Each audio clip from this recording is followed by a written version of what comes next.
ngasi punna sintha lepina duna khongjang changchin khre special section pangthoknaba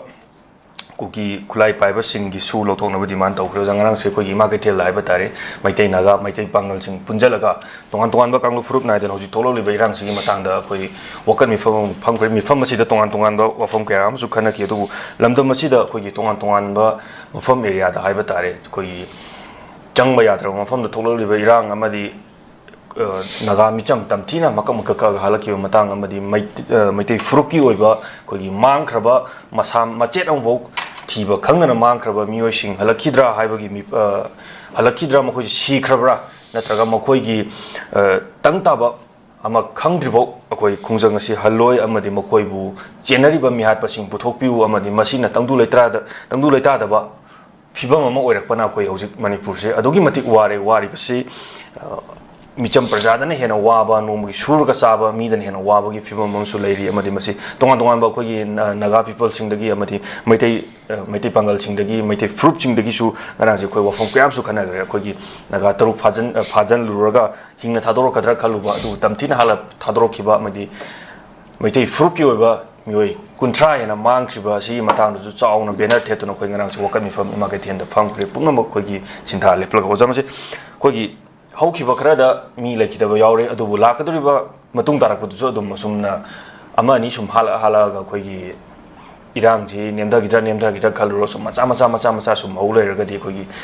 karamba matamdano khoina shanti porakadoriba se karamba matamdano ingna chingna palakadoriba se hana gumna khoigi manipur se adugi matik nungaiba mafam ne khanarambadu adu hojikti mami samakbugi mami imsu urakle adubu marangsi khana nainagi bada wakat mi fam ki bada tongan ba kui kuki khulai pai ba singse sudagi lothona ba su demand tawkhre su koi haibiro jamasi kamaina thambiningi koi peace se karam kana lakadori bano kamaina yingbiningi oja koi ngarang ji wakat mi fam singi matang ojara kishor masi koina yam kupna naina bana tagana yam line laina ba ko thona sum yang matamda line lo budi adap tangka amani ko yam kup nei khoi khanar matung nei khoi gi ba decision lo matam moire ngarangi ima kaithen da phamgi ba ima singi meeting si mifam si yamna unite way ko unite way ima ma yawi ba ato ba community ma yam gi ima sing yaw ba ato ba stakeholder ma yam gi leader sing yam yaw ba khone ujare ko ujare ai samak sung ha ga dum present ujaru hai tare ko aduna ma yamna piri ba opinion ma yam ji sagi ma magi different opinion ma yam pije daga su loshilakpada ngambi di ma dugi magi tongan ba sagi loshilakwa waroshin bi ko matum di mayam na parliament demand se dum common agenda dum hi tare ko si khudum moina su ebrogate to ba si su ro thu ga ha si miyam ke pam dum oi ko den namana 2023 gi megi ahum gi horki ba dugum ba ki terrorism drug mafia jingi lanji sagi ka hani se madu yaujiru ba khun nga ko yauji ba chai nau chi nau ma mai tare ko khoi madu maram chadna haji ata maram marana bisundana pha ba pun bana tagna kihen khon ma tawmi ma ji masi khote le ko dong ha ba dum miyam ga pa ma dum oi hai tare ko miyam gi kholao dum oi gi miyam gi agenda do dum adu do shlabum ta gi adu bu kai gi demand lo ki ha ba dum ma ngasi yaur mani ko do shlo ba yauji ho ge na hari si aina hajin ningi di imam yam ma ngarangi mifam tilim imam yam do aina eje macha moin haitare ko macha moin ai side gi injer kan ai hajaning isi hoji khongchi sepa matam moin ko mama jing ji da koina appeal to janing masi imagine ngarang lo ki ba decision imagine ngarang ngana ki ba homjing ngasi oirei ba leba ki fibam haji oirei ba leba ki fibam ko adu haji oirei ba macha sing ki fibam ko asi fibam ji da first manipur kan ba imale ba kan ba si ekoi laimina ba community khudik maki mama singi ada amadi stakeholder me amgi amata ngai ra dugumba masagi khongthang amani ko adugi manung da mu kai daure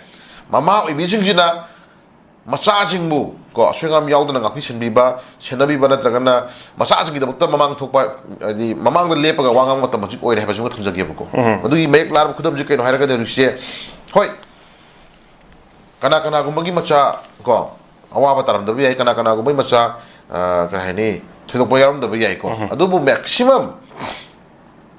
90% kasi mama leba kanana bagi damak manum kanana bagi damak mafrup kanana bagi damak muzati kanana bagi damak then khudamine fruit khudi moksi kanana bagi damak if mase masan maya magi life kanana bagi damak gang rap tar ko masa mase masan maya magi pusi kanana bagi damak thoki bai chai nang maya je asi di ka dore asi di ꯌꯥꯝ ꯁꯥꯊꯤꯕ ꯑꯔꯥꯟꯕ ꯈꯣꯡꯐꯝ ꯑꯃꯗ ꯂꯦꯞꯄꯨꯕ ꯃꯤ ꯑꯃꯒꯤ ꯇꯥꯏꯞꯇ ꯉꯁꯤ ꯀꯩꯗꯧꯔꯒꯦꯕꯨ